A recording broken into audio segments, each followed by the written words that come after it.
In the name of Allah, most gracious, most merciful. I'd like to begin by thanking the Islamic Society of Bristol University for inviting me. It's a great pleasure to be here once again.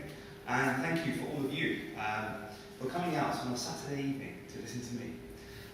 So thanks for that. And I hope you find the lecture enjoyable and also informative.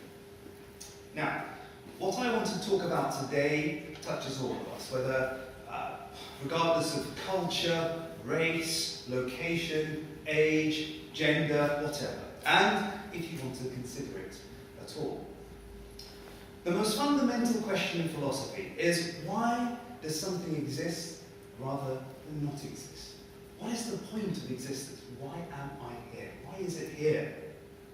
Imagine you were walking through Bristol, let's say, and you were knocked unconscious and you found yourself in a foreign land in the middle of a desert. What would be the first questions that you would ask yourself? Where am I? What am I doing here? How did I get here? Now, those questions are important to the one who is lost. But if we fail to answer those questions about your own existence, you will be eternally lost. Eternally lost. Now, I, for one, don't believe that we're cosmic orphans and that we are lost. But our lives do have meaning and purpose. Meaning and purpose. And our lives are part of a plan. God's plan. Those questions of identity, who am I, what am I doing here, what's the point of it all, can be answered by a simple formula. I am Muslim. But before I speak about this and expand upon this, what about if I don't believe in God? Can I have any meaning and purpose? Do I need to have meaning and purpose? Can I just carry on without any meaning and purpose in my life? Can man live without God? Carl Sagan, a noted atheist astronomer, in the book Pale Blue Dot, concentrates on this image taken by the Voyager spacecraft 4 billion miles away.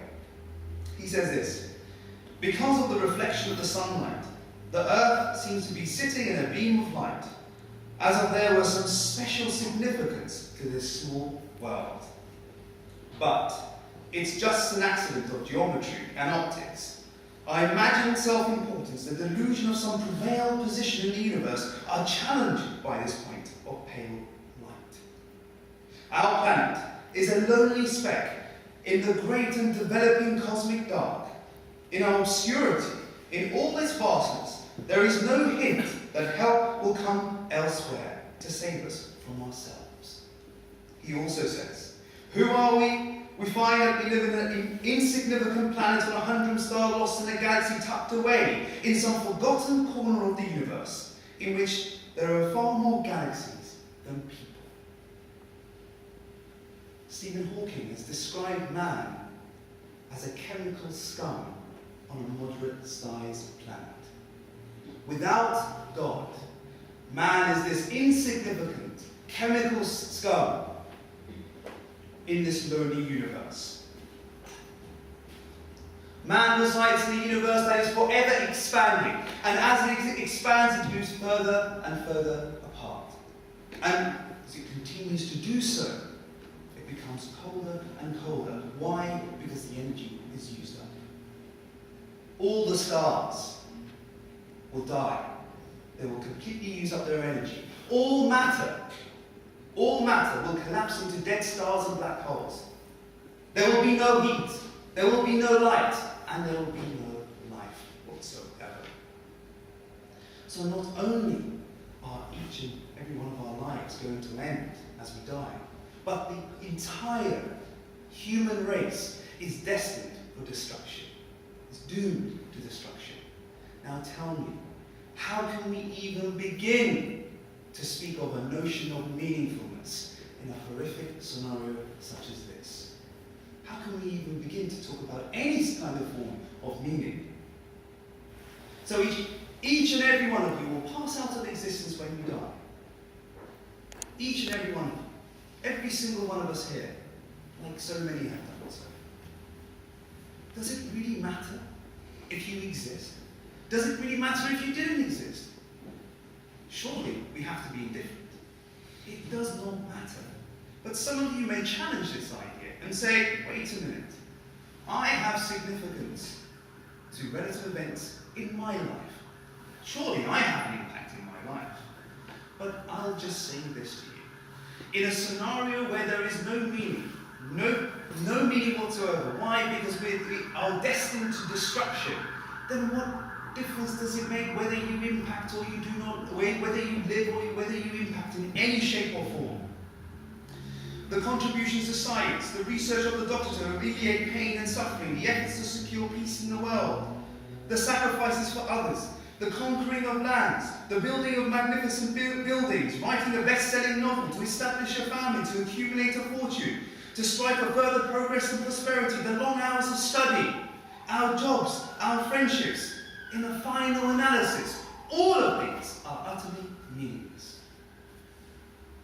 We attach meaning to these things in hope to transcend death for participating with something worth asking.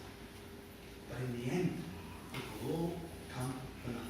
It won't make a bit of difference how you live your life.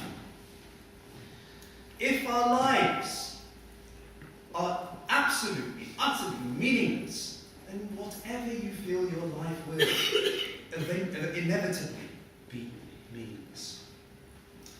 Listen to what Voltaire said when he looked at the world. And this is what he saw, one of the greatest thinkers of the Western history. This is what he saw. A worm crawling on the earth, and the bird going and destroying the worm and consuming it. Then he saw the eagle coming and destroying that bird. Then he saw a human being take his gun and shoot the eagle apart. And then the human being meets his fellow human being on the battlefield and killing one another, and that worm enters that human being's body and devours it. He says the miseries of each are supposed to make up the good of all. That is what he saw. The atheist philosopher Bertrand Russell laminated that man is a product of causes which had no provision of the end they were achieving. That is his origin, his growth, his hopes, his fears, his love and beliefs are but the outcomes of accidental co-locations of atoms. That no fire, no heroism, no intensity of thought and feeling can preserve the individual life beyond the grave. That all the labours of all the ages, all the devotion, all the inspiration, all the noonday brightness of human genius are destined to extinction in the vast depth of the solar system. And that the whole temple of man's achievements must inevitably be buried beneath the debris of the universe in ruins. All these things, if not quite beyond dispute, are yet so nearly certain that no philosophy which rejects them can hope to stand. Only within the scaffolding of these truths, only on the firm foundations of unyielding despair, can the soul's habitation henceforth be safely built. Depressing depiction of the position of man without God. Bertrand Russell wants us to embrace that, but what is there to embrace? There is nothing, absolutely nothing. Now, it may be depressing, but it's consistent. Without God, there is no meaning to our lives. Think of it like this. Now, there are computer games where we can have virtual lives, where we can build friendships, build families, have children, get a job, get points, get money. We can become kings, rule armies, conquer lands, take over the entire world and have a title within that game. And then what happens? We turn the power off, and those days, those months that you spent on that game, would it amount to anything? Would it amount to anything? No, of course not. So when we play the game of life, and we carry on with the motions of life, and it's game over, and we die, that is the same position. That is absolutely the same position. It all means nothing, because life ends at the grave. If life ends at the grave, then all that man is like a criminal sentenced to death, and he's trying to kill time. We are just trying to kill time. We're living the motions of life, whether it's a job or it's studying or whatever it is, just to kill time before we pass out and die. It does not make a difference whether you exist or you didn't exist. One bit. What about purpose? What about purpose? Does man have a purpose without God? Without God, the universe is just a cosmic accident. A material graveyard. A graveyard of matter. Then what is man? What is man? He is a freak of nature. That's all he is. He's an accident. What else can he be? He has no goal. So is it all for nothing? Is there no reason to one's life? Listen to what Stephen Jay Gould says, the noted paleontologist from Harvard. This is a confessed anti-theist, atheist. This is what he says about man. We are here because one odd group of fishes had a peculiar fin anatomy that could transform it into legs for terrestrial creatures. Because comets struck the Earth and wiped out our dinosaurs, thereby giving mammals a chance not otherwise available. So thank your lucky stars in the literal sense, because the Earth never froze entirely during an ice age, because a small and tenuous species arising in Africa 250,000 years ago has managed so far to survive by hook and by crook. We may yearn for a higher answer, but none exists. Man is nothing more than a product of evolution. That's all he is. He's an accident, and we know there are no reasons behind accidents. Say, for example, someone says to you, "Why do you spill that cup of tea?" You say, "Well, there is no reason behind it. It was an accident." In the same way, man can only be viewed in this light. Man is nothing more a blind product of chance plus time plus matter. Qualitatively, you have the same amount of purpose as a rat's life. There's no purpose, no meaning behind your existence. No one intended for you to have a goal in your life. Indeed, Camus, the French existentialist philosopher, he said, "There is but one true serious philosophical question, and that is suicide. Judging whether life is or is not worth living amounts to the most important fundamental question of philosophy. If this is our faith, then what is the point of living?" So then, how does modern man cope with the absurdity of life? How do we carry on? Can we afford to ignore it? Can we just put this behind us, that there is no meaning and purpose, and just carry on? Can we just ignore these two questions, this situation that we're in?